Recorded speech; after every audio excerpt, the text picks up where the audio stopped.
The phrase resources are limited but wants are unlimited shows one of the most fundamental concepts in economics, that of scarcity of resources. Here we are illustrating an example for explaining this concept. Imagine that you own around 2 acres of land. 1 acre of the land contains trees, almost a forest with lots of trees, shrubs, and butterflies and birds and all such things. The other acre consists of your house and a shop. So you work in a shop, you get some earnings that by which you can live every day. Not too much of savings, but you can cover your expenses with the earnings.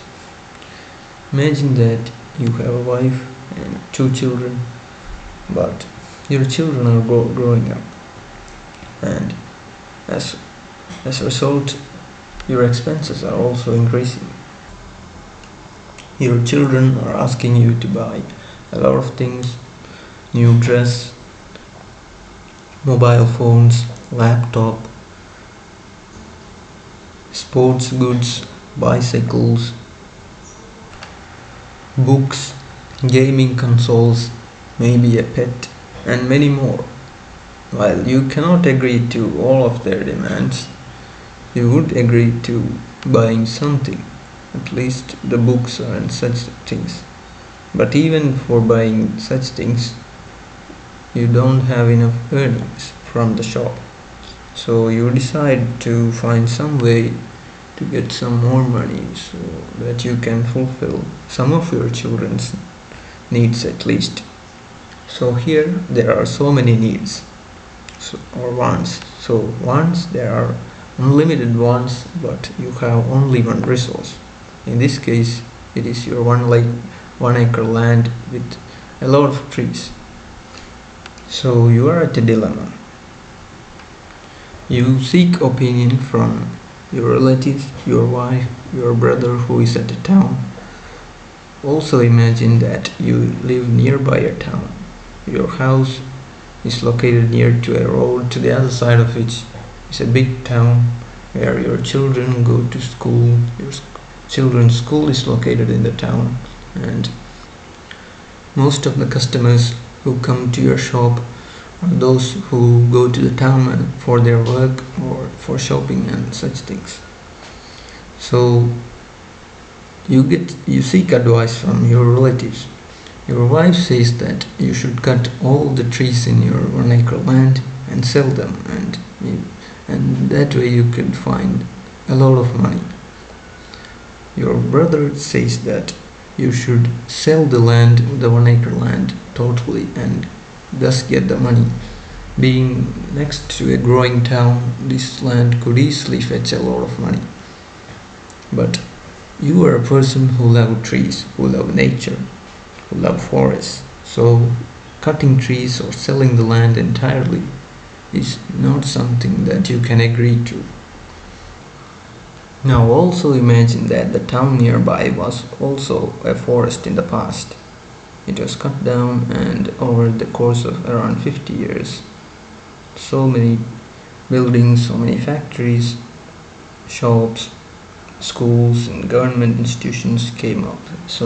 And currently your 1 acre land is the only patch of forest that remains in the town. And as such, so many people in your neighborhood who pass by the road also love your land. They also want the trees to remain in the land. So you're facing a dilemma, and basically you also have some needs.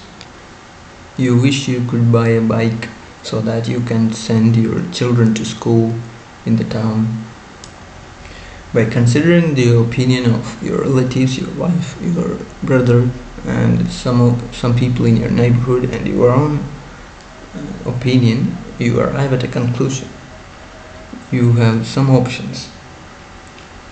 One of the options is that you could cut down some trees, only a few trees in the understory of the forest, of the 1 acre land that you have, and then plant some shade loving plants like coffee or cardamom, and then once you get yield from coffee or cardamom, you can sell them and buy the books that your children need, or some such needs can be fulfilled. Another option that you find is to turn your 1 acre land into a botanical garden and put signboards and name boards for some of the rare trees that are in your 1 acre land. Label them with their scientific name and put the names of the butterfly species that come to your land, the birds that visit the land, and such things. You could even seek the opinion of an expert who live nearby, a botanical expert or a forestry expert. So these are the two opinions that you find most comfortable, so that the big trees can be saved. If you cut down some of the trees in the lower story, the big trees can be saved and coffee or cardamom can be planted. Or otherwise, by converting it into a botanical garden, all the trees can be saved, and maybe your wife could get employment there by getting some fees from the visitors who come to the botanical garden. So these two options you find most comfortable with.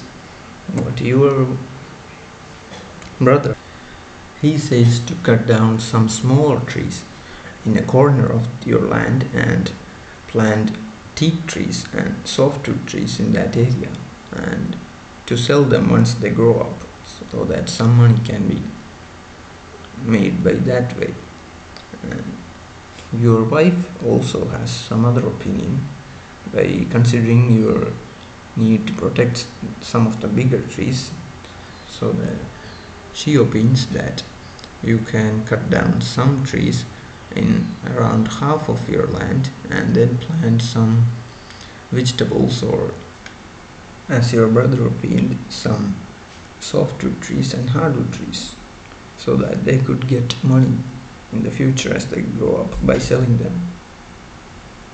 So you consider all their opinions and you finally decide to cut down trees in around a quarter of your land, that is in around 25 cents of your land, and you cut those trees, and you also decide to expand your shop in that 25 cents land, and thus you expand your shop, you get some more money, you cut down some trees, you sell them, and you get some money that way.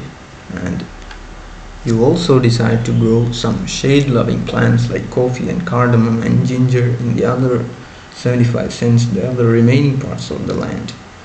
So you give a voice to all the opinions and finally decide to expand your shop, to cut down trees in some parts of the land and grow coffee and cardamom in other parts of the land. So we can list out our wants and the resources we pointed out earlier as follows.